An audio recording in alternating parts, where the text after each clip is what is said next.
Hello friends, ഇന്നേ നല്ല creamy ആയിട്ട് ഉണ്ടാക്കാൻ പറ്റിയ ഒരു മക്രോണിയുടെ റെസിപ്പിയാണ് കാണിക്കുന്നത്. വൈറ്റ് സോസ് ഒന്നും അല്ല കേട്ടോ. വൈറ്റ് സോസ് ഒന്നും ഉണ്ടാക്കി കഷ്ടപ്പെടാതെ വളരെ പെട്ടെന്ന് ഉണ്ടാക്കാം, എന്നാൽ നല്ല യമ്മി ആയിട്ടുള്ള ഒരു മക്രോണിയുടെ റെസിപ്പിയാണ് കേട്ടോ. കുട്ടികൾക്കൊക്കെ ഇഷ്ടപ്പെടുന്ന ഒരു റെസിപ്പിയാണ്. എന്നാൽ ഇത് എങ്ങനെ ഉണ്ടാക്കുന്നതെന്ന് കണ്ടു നോക്കിയാലോ. അതിനു മുന്നേ ഈ ചാനൽ ഇതുവരെ സബ്സ്ക്രൈബ് ചെയ്യാതെ ആരെങ്കിലും കാണുന്നുണ്ടെങ്കിൽ പ്ലീസ് ഒന്ന് സബ്സ്ക്രൈബ് ചെയ്ത് സപ്പോർട്ടോടെ ചെയ്തേക്കണേ. കൂടെ കാണുന്ന ബെല്ലൈക്കണിലെ ഓൾ തന്നെ ഒന്ന് അമർത്തിയേക്കണേ. എന്നാൽ ഇതെങ്ങനെ ഉണ്ടാക്കുന്നതെന്ന് കണ്ടു നോക്കിയാലോ. അതിന് വേണ്ടിയിട്ട് നമുക്ക് ആദ്യമേ ഈ മക്രോണി ഒന്ന് വേവിച്ചെടുക്കണം. അതിനൊരു പാത്രത്തിൽ കുറച്ച് വെള്ളം ഒന്ന് അടുപ്പത്തേക്ക് വെച്ചിട്ട് അതൊന്ന് തിളച്ച് വരുമ്പോഴേക്കും അതിലേക്ക് ആവശ്യത്തിനുള്ള ഉപ്പും കൂടെ ഒന്ന് ചേർത്തിട്ട് ഞാനൊരു 2 കപ്പ് മക്രോണി ഒന്ന് വേവിക്കാൻ വെച്ചിട്ടുണ്ടേ. അപ്പോൾ ഇതൊന്ന് വെന്ത് വരട്ടെ. ചെറുതായിട്ടൊന്നങ്ങ് മിക്സാക്കി കൊടുക്കാം. ഇത് ഒരു 5 മിനിറ്റ് മതിയാവും. നന്നായിട്ടൊന്ന് തിളച്ച് ഒരു 5 മിനിറ്റ് ഒക്കെ ആകുമ്പോഴേക്കും നന്നായിട്ടൊന്ന് വെന്ത് വരും. ഈ പരുവം വരെ ഒന്ന് വേവിച്ചെടുത്താൽ മതിയാവും. ഇത് വെന്തോന്ന് അറിയാനേ ഇതൊന്ന് അമർത്തി നോക്കുമ്പോഴേ രണ്ടായിട്ട് അങ്ങ് മുറിഞ്ഞു വരുന്നുണ്ടല്ലേ എന്തെന്നാട്ടോ അർത്ഥം. അപ്പോൾ ഇത് നമുക്ക് ആ വെള്ളത്തിൽ നിന്ന് ഊറ്റി അങ്ങോട്ട് മാറ്റി വെക്കാവേ.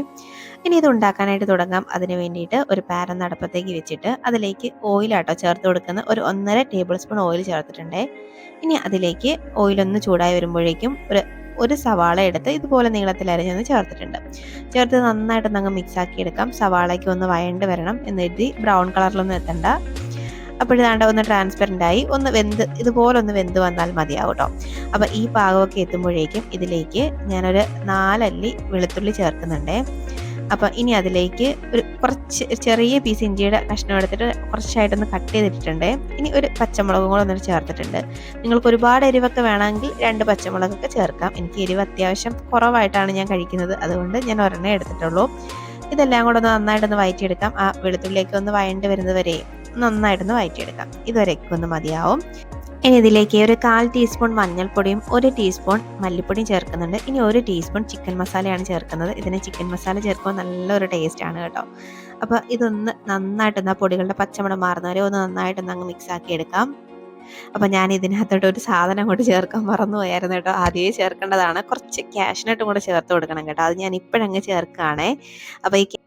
അപ്പോഴേ ഈ കാഷ്നട്ട് ഒഴിവാക്കരുത് കേട്ടോ. ഇത് ചേർത്ത് തന്നെ ഇത് ഉണ്ടാക്കണം. ഇത് ഉണ്ടാക്കുമ്പം അതായത് ഇത് ചേർക്കുമ്പോഴേക്കും നല്ലൊരു ക്രീമി ആയിട്ട് നമുക്ക് കിട്ടും കേട്ടോ ഈ പാസ്ത. അപ്പോൾ ഈ കാഷ്നട്ടും കൂടെ ചേർത്ത് ഒന്നും കൂടെ ഒന്ന് അങ്ങ് വഴറ്റിയെടുക്കാം. ഇതിങ്ങനെ ഒന്ന് വഴണ്ട് ആ പൊടികളുടെ പച്ചമണമൊക്കെ ഒന്ന് മാറി വരുമ്പോഴേക്കും ഈ ഫ്ലെയിം അങ്ങ് ഓഫ് ആക്കിയിട്ട് ഇതൊന്ന് തണുക്കാനായിട്ട് മാറ്റി വെക്കാം. അപ്പോൾ നമുക്കിത് തണുത്ത് കഴിയുമ്പോഴേക്കും ഒന്ന് അരച്ചെടുക്കേണ്ടതാണ്. അപ്പോൾ ഒന്ന് തണുക്കാനായിട്ട് മാറ്റി വെക്കാം കേട്ടോ. അപ്പോൾ ഇതൊന്ന് തണുത്തിട്ടുണ്ട്. ഞാനൊരു മിക്സിയുടെ ജാറിലോട്ട് ഇട്ട് കൊടുത്തിട്ടുണ്ട്. കുറച്ച് വെള്ളം കൂടെ ചേർത്തിട്ട് ഇതുപോലെ നന്നായിട്ട് പേസ്റ്റായിട്ട് അരച്ചെടുത്ത് അങ്ങോട്ട് മാറ്റി വെക്കാം. ഇനി നമുക്കിത് ഉണ്ടാക്കാൻ വേണ്ടിയിട്ട് വീണ്ടും അതേ പാനിലേക്ക് തന്നെ 1 ടേബിൾ സ്പൂണോളം ഓയിൽ ഒഴിച്ചിട്ടുണ്ട്. ഇനി അതിലേക്ക് നമ്മൾ അരച്ച് മാറ്റി വെച്ച ആ മിക്സ് അങ്ങോട്ട് ചേർത്ത് കൊടുക്കാം. ഇത് ചേർത്തിട്ട് ഒന്നും കൂടെ ഒന്നങ്ങ് വഴറ്റിയെടുക്കാം. ഇതുപോലെ നന്നായിട്ടൊന്നങ്ങ് വഴറ്റിയെടുക്കാവേ. ആ എണ്ണയൊക്കെ ചെറുതായിട്ടൊന്ന് തെളിഞ്ഞ് വരും. അതുവരെയും ഒന്നങ്ങ് വഴറ്റി കൊടുക്കാം. ഇപ്പോൾ ഒന്ന് ആയിട്ടുണ്ട്. ആ എണ്ണയൊക്കെ ഒന്ന് തെളിഞ്ഞ് വരുന്നുണ്ട്. അപ്പോൾ ഈ സമയം ഇതിലേക്ക് ഞാനൊരു 1/4 കപ്പ് പാല് ചേർത്ത് കൊടുക്കുന്നുണ്ട്. നമ്മുടെ സാധാ പശുവും പാലാണ് ചേർത്ത് കൊടുക്കുന്നത്. ചേർത്തിട്ട് ഒന്നും കൂടെ അങ്ങ് മിക്സ് ആക്കി എടുക്കാം. നല്ലൊരു ടേസ്റ്റാണ് കേട്ടോ. നല്ല ക്രീമി ആയിട്ടിരിക്കും. കുട്ടികളൊക്കെ ചോദിച്ച് വാങ്ങിച്ച് കഴിക്കും കേട്ടോ. അപ്പോഴാണ് ഇതുപോലെ നന്നായിട്ടൊന്നങ്ങ് മിക്സ് ആക്കി എടുക്കാം. ഇനി ഇതിലേക്ക് കുറച്ച് വെള്ളം കൂടെ ഞാനൊന്ന് ചേർത്ത് കൊടുക്കുന്നുണ്ട്. നമ്മുടെ ആ മിക്സിയുടെ ജാറ് കഴുകിയ വെള്ളമാണ് ചേർക്കുന്നത്. ഒരു 2-3 ടേബിൾ സ്പൂണേ ഉണ്ടാവുള്ളൂ കേട്ടോ. അപ്പോൾ അതും കൂടെ ചേർത്തിട്ട് ഇനി ഇതിലേക്ക് ആവശ്യത്തിനുള്ള ഉപ്പും കൂടെ ചേർത്തിട്ട് നമുക്ക് വീണ്ടും ഒന്നും കൂടെ അങ്ങ് മിക്സ് ആക്കി എടുക്കാം. ഈ ഗ്രേവിക്ക് വേണ്ടിയിട്ടുള്ള ഉപ്പ് മാത്രമേ ഞാൻ ചേർത്തിട്ടുള്ളൂ. മക്രോണി നമ്മൾ ഉപ്പിട്ടാണല്ലോ വേവിച്ചത്. അപ്പോൾ ഇത് നന്നായിട്ട് ഒന്നങ്ങ് മിക്സ് ആക്കി എടുക്കാവേ. ഇനി ഇതൊന്ന് തിളച്ച് വരാനായിട്ട് നമുക്കൊന്ന് വെയിറ്റ് ചെയ്യാം. ഇപ്പോൾ ഒന്ന് തിളച്ച് തുടങ്ങിയിട്ടുണ്ട്. ഈ സമയമാകുമ്പോഴേക്കും നമ്മളിവിടെ ഊറ്റി മാറ്റി വെച്ചേക്കുന്ന നമ്മുടെ മക്രോണിയും കൂടെ അങ്ങോട്ട് ചേർത്ത് കൊടുക്കാം. ഇനി ഈ മക്രോണിയായിട്ട് ഇത് നന്നായിട്ട് അങ്ങ് യോജിപ്പിച്ചെടുക്കാം. വളരെ പെട്ടെന്ന് ഉണ്ടാക്കിയെടുക്കാം. ഇപ്പം തന്നെ ഏകദേശം പണിയൊക്കെ ഒന്ന് കഴിഞ്ഞിട്ടുണ്ട്. അപ്പോൾ ഇത് നന്നായിട്ടൊന്നങ്ങ് ആ മസാലയായിട്ട് ആ മിക്സായിട്ട് നന്നായിട്ടങ്ങ് യോജിപ്പിച്ചെടുക്കാവേ. അപ്പോൾ നിങ്ങൾക്ക് ഈ സമയത്ത് നോക്കിയിട്ട് ഉപ്പൊക്കെ ഒന്ന് നോക്കിയിട്ട് ചേർത്ത് കൊടുക്കാവേ.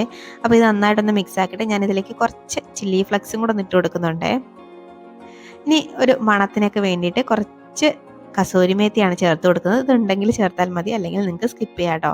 എന്നിട്ട് ഇത് നന്നായിട്ട് വീണ്ടും ഒന്നും കൂടെ അങ്ങ് മിക്സ് ആക്കി എടുക്കാവേ. ഈ കസൂരി മേത്തി കൊണ്ട് ചേർക്കുമ്പോഴേക്കും നല്ലൊരു മണമൊക്കെ അങ്ങോട്ട് വന്നു തുടങ്ങും കേട്ടോ.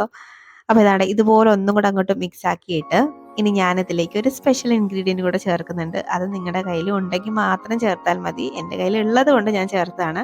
കുറച്ച് ഫ്രഷ് ക്രീമാണ് കേട്ടോ. അപ്പോഴിത് ചേർക്കുമ്പോൾ ഒരു പ്രത്യേക ടേസ്റ്റാണ് ഈ ലാസ്റ്റിങ്ങിന് ചേർക്കുമ്പോഴേ. ഈ ഫ്രഷ് ക്രീമും കൂടെ ചേർത്തിട്ട് വീണ്ടും ഇതൊന്നും കൂടെ അങ്ങ് മിക്സ് ആക്കി എടുക്കാം.